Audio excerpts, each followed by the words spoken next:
Well, welcome to the call, the newcomers and those watching the recording live and even watching the further recording. Welcome to the calls. And guys, like I said, I'm Dr. Bobby Grossi. These calls, I'm so excited to be back. They're meant to define the game you want to play and how to truly get started. You know, my intention is to help you in any way, shape, or form by just showing you what I've done, what I continue to strive to do every single day, and what I would recommend people doing every single day to win this thing called life.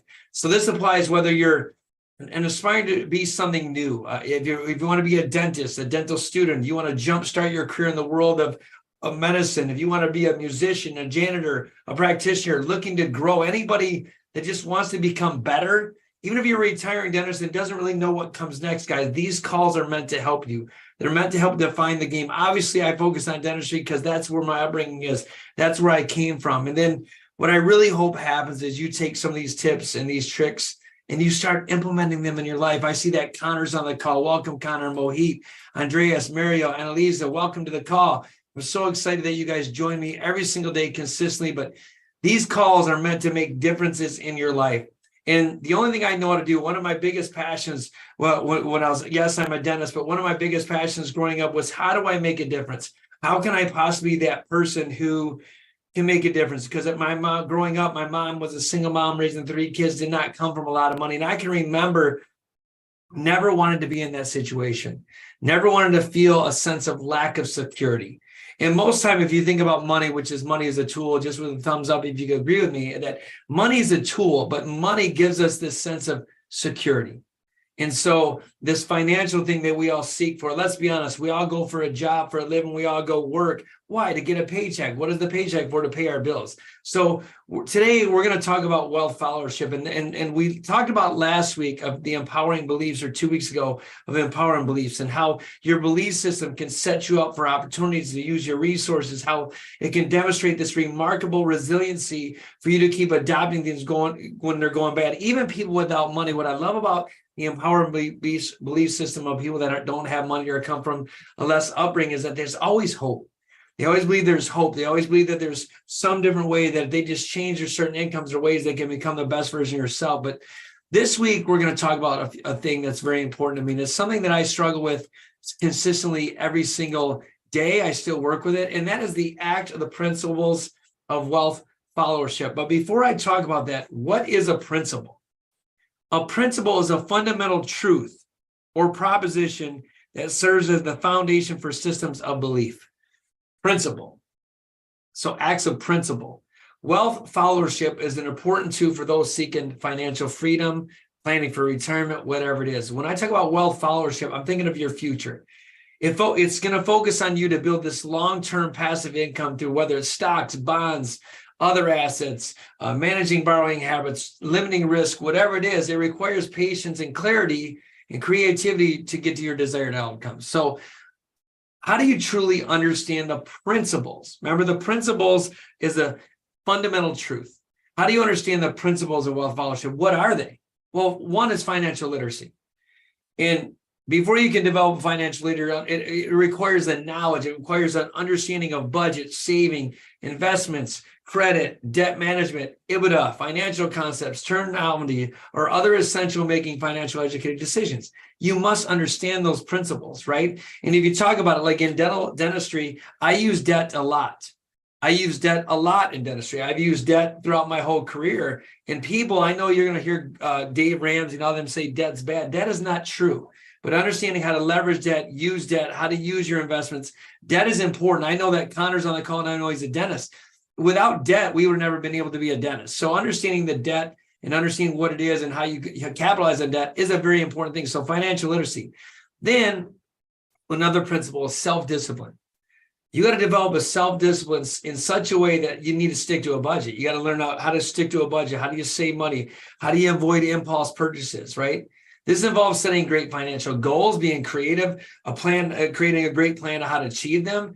And then you're going to take calculated risk at that point, or you're going to follow through with them once you understand the plan. So self-discipline.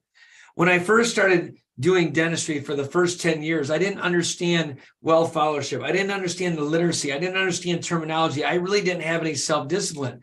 And you might say, well, why is that, Dr. G? It's because I never grew up with money. And so I didn't have fundamental principles right? Principles is the fundamental truth.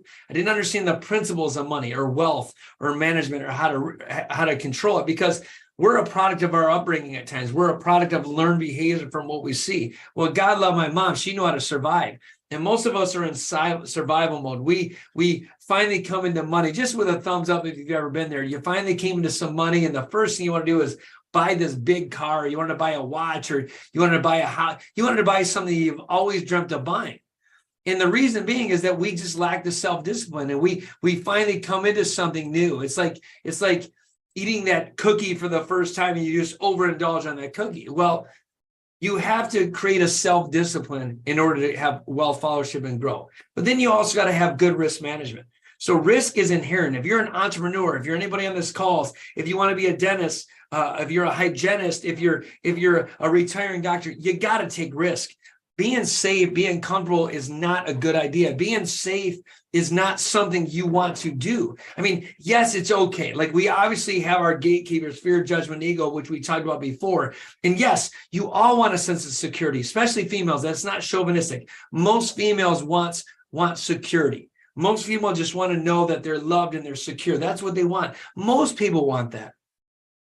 But you got to be willing to take risks. But the risk inherently, it's how you're going to build wealth. Nobody's ever built wealth by not doing anything. Nobody's ever built wealth by not taking a risk. Nobody's ever built wealth by taking a calculated risk and betting on themselves, diversifying their investments, minimizing potential losses. You got to take risk. And then you got to figure out, when you take the risk, what is your goals? Where are you trying to go?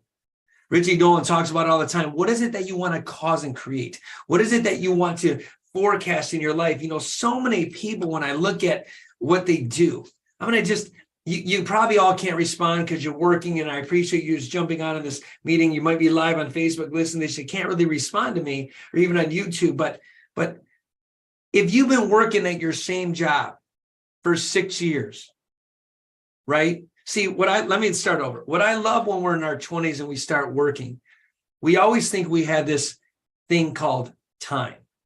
Well, I'm going to spend now and I'll save later. It's simply not true. What we realize is the only thing we run out of all the time is time, not money. Money is infinite.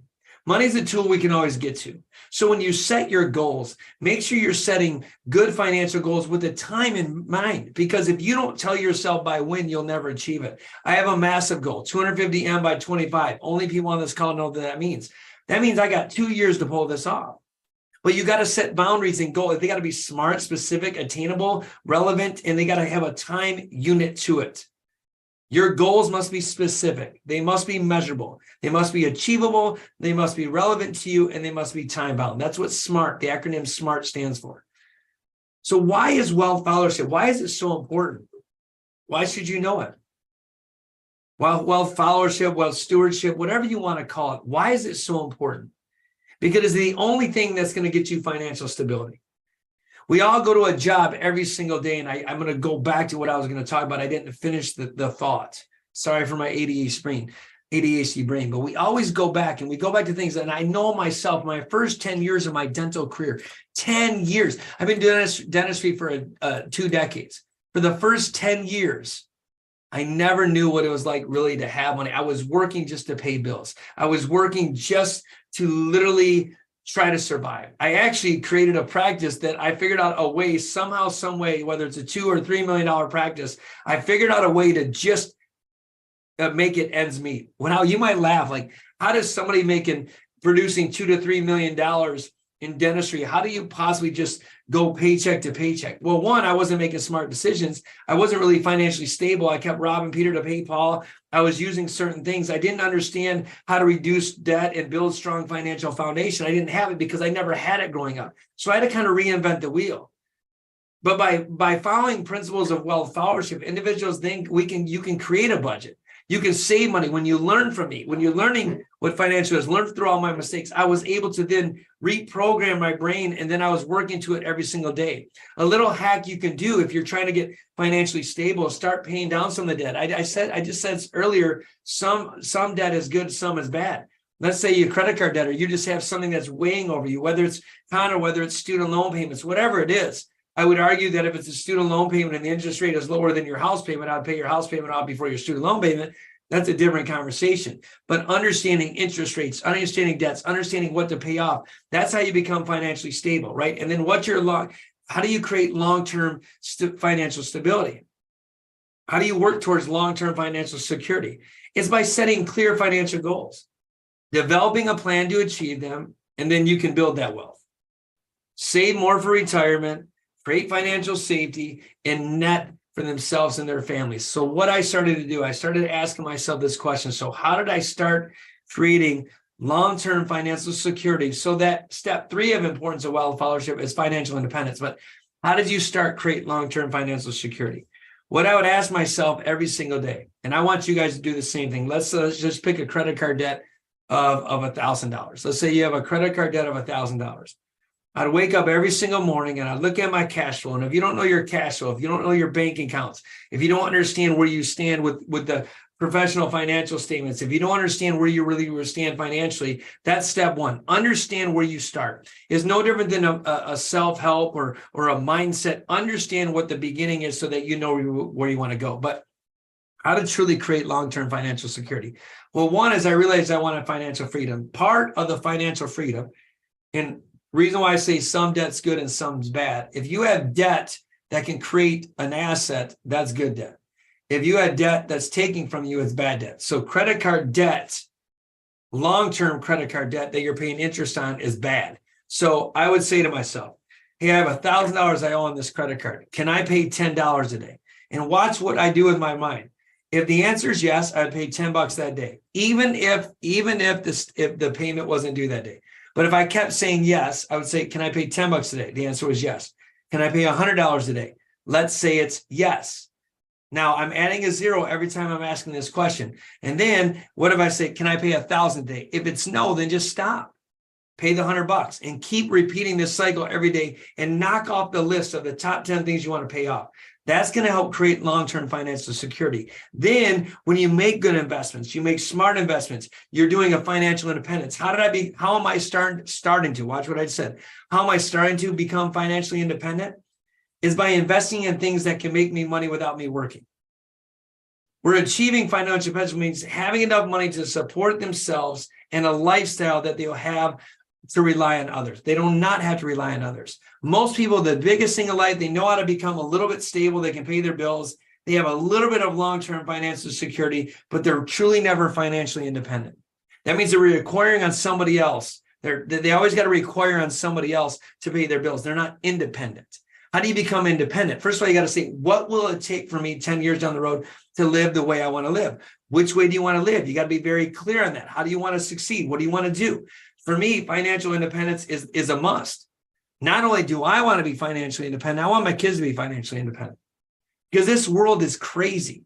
And the only way you can do it, becoming financially independent, you got to, when you are financially independent, why it's so important is because it gives you flexibility. It gives you freedom. It gives you entrepreneurial spirit. It will allow Connor to invest in other businesses. It'll allow Mario to do whatever he wants to do. It allows Mario to donate to a church if he wants to. Financial security and independence should be everybody's goal. We work every single day. Linda, Andreas, we work every single day just to survive. That's the problem with this world. So many times we're living so much that if I asked you guys this question, how much do you truly have in retirement and can it be self-sufficient? You would say no. And it goes back to the timetable of, well, I'll start when I'm in my 40s. What if we taught our kids when they're 15 years old? What if we showed other people how to become financially independent by doing certain things? Then a 15-year-old will be financially independent by 40. The difference is we don't have the disciplines. But that's some of the importance. And then once you know what you want to do, you got to always the importance is you're just making better financial decision making. Early on in my career, I wasn't making great choices. I was chasing a dollar amount in my practice of production. Connor, hear what I just told you. I was chasing production numbers, not profit numbers. There's a big difference.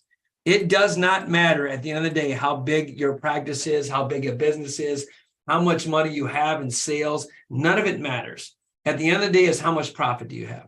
You should be chasing profit. You should be chasing money that you can reuse to reinvest.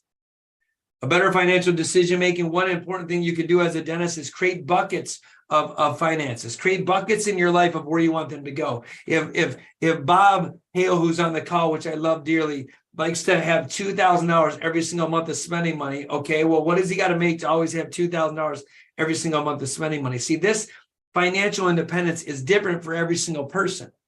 But how do you get there is only you know that answer.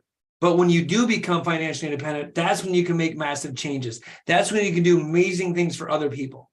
So what are some strategies? What are some things you can do every single day to implement wealth followership? One, first step, develop a budget. The budget is the fundamental tool for managing your personal finances, period. What is your budget? What truly is it? Now, I know budgets are boring. I understand it. Budgets are really boring, and budgets are the hardest thing to do. Budgets are so tough because a lot of us want to do impulse buying. We have this need to get something right away, but budgets are hard. But if you stay within a budget, like I have a dental budget, I have a dental criteria, I have a crumble cookie budget. I know exactly almost down to the dollar every single day I have to make where my payroll should be, what I should have cash flow coming in versus cash flow going out. That's a budget. The difference is we all do this very well from a business point of view, but it sucks in our own personal life. But create a budget.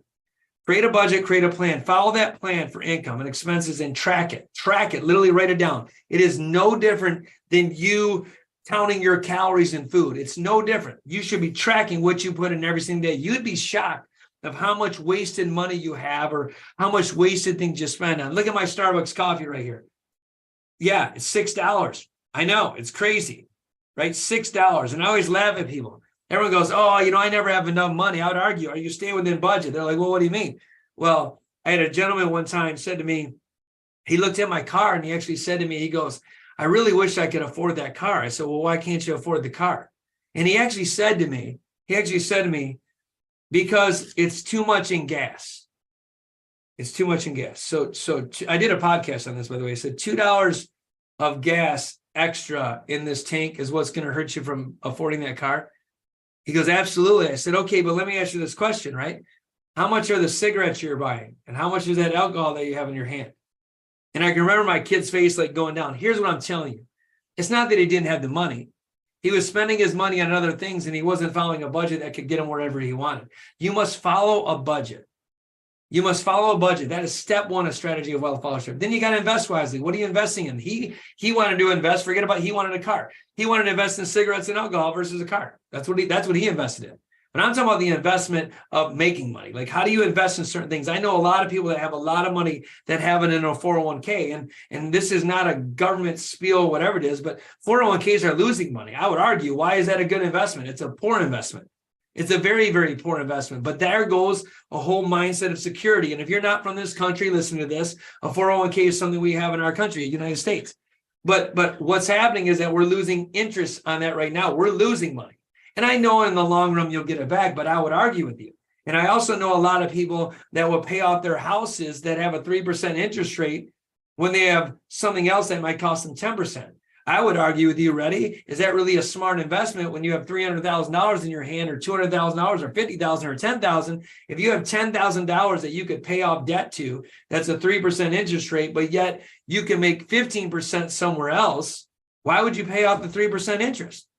Just take your $10,000 and make 15% over here, and then you got a 12% profit of interest, and you can use the other 3% to pay off your house. So it's all how you use the tool of money. Money's a tool, but it's a mindset. So you must always invest wisely. What I was doing early on in my career, I wasn't investing wisely. I didn't understand the gains of principle. And that's wealth followership. We talked about early on financial literacy. Financial literacy is understanding the rules. What is an asset, a liability? What is an EBITDA? What are all those things? And then once you invest wisely, how do you manage all your debts after that? The beautiful thing, what I want you to get to is managing your debt. That's the biggest barrier of everybody. Biggest barrier, most stress in life is debt. But how do you manage it? There's good debt and there's bad debt. Just to develop a plan. I told you earlier how I would pay off debt. I would look at anything that's weighing on me, whatever it is. I'd write off all my bills, whatever they are. And I'd say which one is from the lowest to the biggest that I got to pay off. Obviously, the biggest I would want you guys to put on the bottom. So if I had a paper, the biggest debt, like your house payment would be down here, a student loan. The easiest credit card debt would be up top. And what I would do is I'd rank the top 10 that I want to pay off. And this is exactly what I would do. This is how I'd manage my debt. And I would ask myself every day, can I pay 10 bucks, 100 bucks, whatever it is, and I'd pay on them every single day. And you might say, why are you trying to pay on them every single day? Because it's not generating interest, and I'm going against the interest, and I'm paying debt down. So it's going more on principle. But what happens is when you go, let's say year one, you got 10 things you want to pay off. And then in 3 months, you realize you knocked 3 out of those 10. It says something to your mind that, oh my God, I'm moving closer to financial security and freedom. And that's what you have to do. Create these patterns and these rituals that are going to help you do that. And if you don't know how to do that, what else are you going to do? Man, seek professional advice. I mean, I know I'm not even at that point yet. Put something on a pen and paper and do the info of the net to CEO. Say, here's what I'm struggling with financially. Can you help me through this? Guys, I mean, I'm not a certified financial planner, but I know how to get out of debt. And even if I don't have the answer for you, I will find the answer for you. I told you I'm great friends with Richie Dolan. Richie Dolan, that's what he does is finances. I mean, we have people that know people just like you do. If you ever need help, just, man, send me an email, do whatever for him. DM me on Instagram, whatever it is. I'm not approachable, but seek professional advice. Because when you work with somebody, whether, Connor, you want to start a dental business, the first thing you should do, any dentist that's on this call or anybody that's in the dental field that doesn't know how to grow a practice, you might want to reach out to me. I'm going to be honest with you. Call it a plug, call it what you want. Why? Because I've done it. I've taken a practice doing $1.2 million to 3.9 to almost 4 million. I've done it. I've taken a dental lab and started at ground zero and created $1 million dental lab. I've done it. I've opened up entrepreneur crumble cookie franchises. I've done it. So of course you want to take advice from me. I've also know what it's like to grow up without money, to have money, and then how to help the world. So I have knowledge. So find the people that can do what you can't do yet and seek them out. You'd be shocked. I mean, there are people, I know there's someone that works for me, her name's Christine. She's probably the best budget planner in the history of budget planner. So what's funny is sometimes I get advice from Christine on how to do a budget. We're not even the same level of financials, but you'll find somebody who's great budgetly, you just gravitate towards them. So seek professional advice. Seek advice from people that have been there that can show you how to do it. Because let the ego go. When you need help, you need help. And then last but not least on this, guys, on the strategies is practice self-discipline. It is no different than you waking up every single day to work out, watch what you put in your mouth, counting your calories, whatever it is, getting up, taking a walk. Practice self-discipline and don't freak out when you don't come through right away. Self-discipline requires commitment. It requires a decision every day to, I'm going to set my financial goals. I'm going to create a plan to achieve them, and I'm going to stay motivated. One of my good buddies, Mikey C. Rock, and if you don't know Mikey C. Rock, that's what his tag name is on Instagram. He talked about it in a story yesterday, and I feel like I'm endorsing people, but that's okay. C. Rock's a great guy. He talked about he writes a story every single day, not speaks it, writes it. And he says it because I'm the writer and narrative of my story. So many times we say we want financial security. We say we want to have wealth followership. We say we want to have all this financial freedom and independence, but yet we won't even take the time to speak it, let alone write it. So practice self-discipline. What are your financial goals? What stories are you telling yourself? What story do you want to do? Right? Because most of the time, we all have this overcoming. This is how we have this overcoming belief system that we have to overcome in order to become wealth, followership, or financially stable. Most of us have a lack of financial literacy. We lack truly what it means about where we at, what are our barriers, how do we overcome these obstacles, right? And how do you learn how to do it? Take courses, talk about it, read books, get self-help guides, do certain things, find financial advice, increase your knowledge. When you increase your knowledge, Jim Rohn once said this, if you read every day and just increase your knowledge, you will be a way better version of yourself. I said this in my morning huddle today to my team, and it's something that I say to them because I'm doing it every day. If you just improved financial literacy of your knowledge 1% every day, in 100 days, you've grown 100%. Stick that in your ear. Like, think about that, right? Stop impulse spending. Stop buying impulse stuff. It's hard because sometimes you're working with outside people. You're working with outside people when you're trying to have financial security that are pulling from you. Sometimes your own family members become your liability, not your asset. Think about that. Sometimes people within your business is a liability, not an asset. You got to look at that. So stop your impulse spending. Before you make a decision, Jim Rohn talks about weighing it. Weigh it. How much weight do you want to give it? Let's say you want to buy a new pair of shoes. You got to ask yourself, is that $100 or $200 pair of shoes more important than me getting $200 out of debt? I don't know. Weigh it. Is that $200 pair of shoes more important than me investing $200 for my future? I don't know. Weigh it. Is getting upset about something more important than whatever? I don't know. Weigh it. So impulse spending, weigh things. Avoid making bad purchases just on a whim. Never buy emotional purchases. And we know we've all been there. We bought something looking from the outside world thinking it's going to make us feel better. And at the end of the day, it doesn't. Whether it's a house, whether it's clothing, whether it's a car. And then I had a gentleman of mine that bought a Corvette, says, I love the Corvette. Next day, he wanted to sell the Corvette because it was an impulse buy. Matter of fact, my favorite day ever was when I bought a brand new boat. And the next day I sold it. They're two of my favorite days in the world. I mean, so we all do impulse spending. Debt. Debt is the major obstacle. Can you manage your debt? Can you use debt as leverage? Can you literally figure out ways to maximize debt and get rid of debt? I know that sounds really crazy. Can you figure out a way to get debt that can produce an asset, use debt as an asset, or can you get rid of the bad debt? That's what you got to create. You got to create that plan to pay off your debt. Reduce unnecessary spending and avoid taking additional debt unless it's an asset. And you might say, what debt's an asset? A good debt that's an asset is Connor, who went to dental school, who borrowed student loans.